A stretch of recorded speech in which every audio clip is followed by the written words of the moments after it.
Okay, so that brings us to the other side of things. So you've got your ads, the ad section of Google. So just a bit of an explanation on that. It can be called many different things, so AdWords, PPC, pay-per-click, sponsored links. Basically, it's that top area of Google and down the side where you're paying every time someone clicks on you. And like I said, some of the clicks can be anything from a couple of cents to, usually it's about $2 for say something with Perth on the end, and then it could be up to $40, we've seen for home loans, up to even $100 per click. And the thing to consider with the ads, what you should know, it's a bid-based system. So the more people that are willing to pay for an ad, so the more people that are willing to pay for cosmetic surgery Perth, the more expensive that ad's going to be. And that will change every day. So it may have been $1 yesterday, it might be $5 today per click. So that's really important. It's a bid-based system. So higher demand has higher cost per lead. It's also a way of gauging how competitive an industry is. So if we meet with a company and they're wanting to go for the keywords that are say $10 or $15 per click, we know that it's going to be hard for them to get up organically because there's so much competition.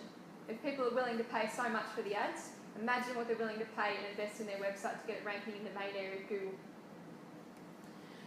The other thing to keep in mind with the ads is you can pump a lot of money into it, but once your ad disappears, that's it. You haven't really walked away with anything.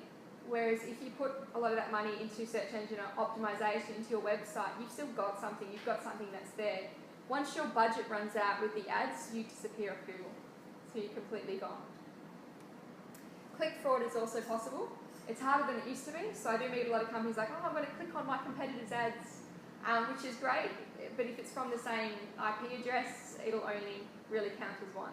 So unless you're going to go to 500 different computers, different locations, it might not work that way. But you do get a lot of people that will click on links and go, oh, this wasn't what I was after, it's not relevant. So that's when you can waste your budgets.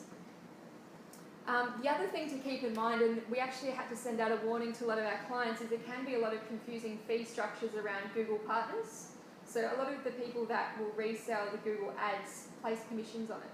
So say, for example, Google charges $4 per click, they may charge you $10 per click. And they don't always disclose what the commission is. The other thing that they will charge as well is they'll charge management fees on top of that.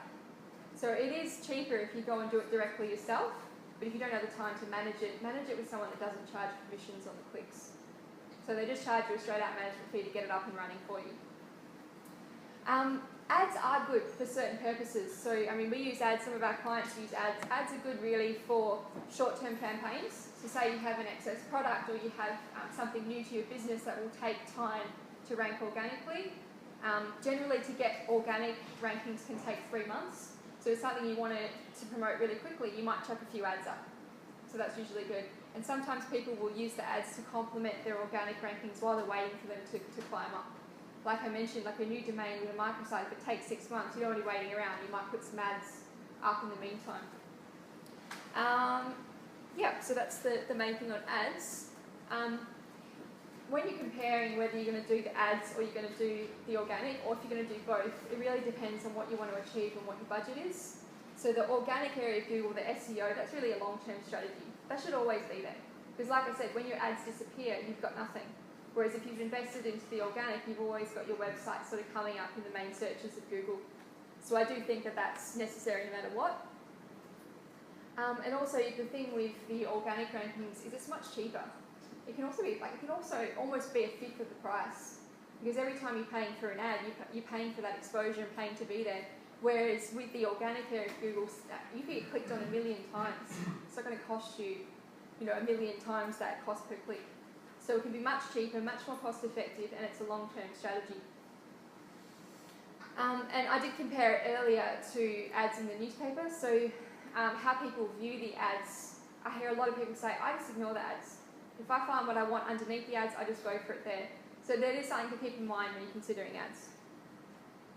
Here's a screenshot from one of our clients, which compares, and you might be able to see it better in your slides, but basically what it does is it shows that comparing the ads to the organic area of Google, the ads have higher bounce rates, which means that people will come to your website and leave straight away.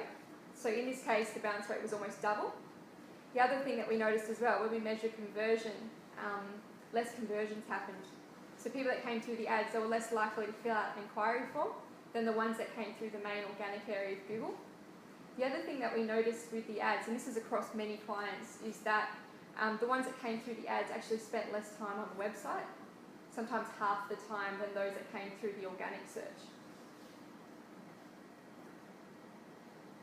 There's a couple of articles that I've included in there out of interest from quite reputable sources. So it's the Sydney Morning Herald, basically talking about the difference between ads and the organic area of Google. So in terms of, in this case, they quote 70% of people click on the organic area of Google, depending on the industry. And it talks about SEO as being the strategy that keeps on giving and the long-term strategy.